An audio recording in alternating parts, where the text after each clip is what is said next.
Condanna unanime per la frase razzista e che istiga allo stupro di un consigliere di SEL di Cavarzere contro l'esponente leghista Dolores Valandro. Buonasera e benvenuti a questa seconda edizione del TG regionale del Veneto.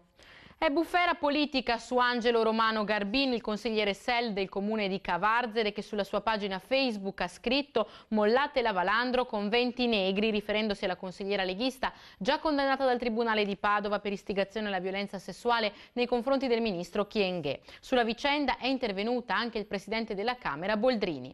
Per i dettagli c'è il nostro servizio di apertura. Riunione d'urgenza del direttivo provinciale veneziano di SEL per decidere la sorte del consigliere comunale di Cavarzere Angelo Romano Garbin, che sulla sua pagina Facebook ha scritto «Mollate la Valandro con 20 negri». Dolores Valandro è l'esponente leghista padovana di recente condannata dal Tribunale Euganeo per un altro post sempre su Facebook in cui istigava la violenza sessuale contro il ministro per l'integrazione Cécile Kyenge.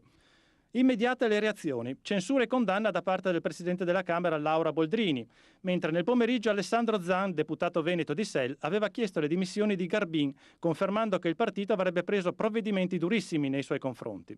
Sul caso è intervenuto anche Massimo Bitonci, capogruppo della Lega Nord al Senato e parlamentare veneto, che intende presentare querela contro il consigliere comunale Garbin. L'istigazione allo stupro è un reato gravissimo. Giustamente deve essere perseguito con la massima severità, ha commentato Bitonci. Non vorremmo che ci fosse un trattamento differenziato nei confronti di un esponente di sinistra.